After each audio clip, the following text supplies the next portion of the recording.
দেখলে কিভাবে আমি জমের দক্ষিণ দ্বার প্রদক্ষিণ করে এলাম। এই ক্ষীণ বডি নিয়ে তুই নাকি করবি প্রদক্ষিণ? ভেতর ডিম কোথাকার।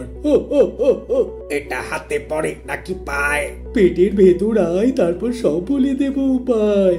কঙ্ক কুমারী কেন করেছে? আমার কেন যেন মনে হয় আমি ভিতর ডিম। কি বললি ভেতর ডিম? তুই তো ভেতর কুসুম। এমন ভয় পেলে একদিন ওর পেটে যাবি চলে। একদম ঠিক বলেছ তুমি। আমি ওর পেটে যাব না, ওর পেট ফাটাবো। 1 মিনিট কুংফু কুমারী, আমি এই মাত্র বুঝলাম আমি ভগবান আর ও শয়তান। কি বলে বাবা?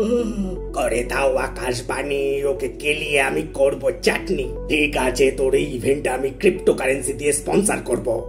লড়বো জিতবো কিনা বলতে পারছি না। এই কুংফু কুমারী না থাকলে ও তোকে এমন কেলাতো না, তুই বৃন্দাবনের রাস্তাও ভুলে যেতি। সব ভুলে যাওয়ার আগে আমার সাথে চল এখান থেকে। ওর হাড় খাবো আর মাংস খাবো, চামড়া দিয়ে লোক ঠকাবো। এক কামড়ে করবো সাবার, তুই হবি আমার খাবার। জেগে জেগে স্বপ্ন দেখিস না, চোখে ঝিলমিল লেগে যাবে। পালা এখান থেকে, যা। আমার গলায় আর হাতে যে এত জোর আমি জানতামই না। নীল হয়েছে তোমার রক্ত, তোমায় হারানো বড্ড শক্ত। বলছে মোর মন প্রাণ, তুই গাইবি জয়ের গান। তবে দাও স্লোগান। নীল হয়েছে তোমার রক্ত, তোমায় হারানো বড্ড শক্ত। কমপ্লিট।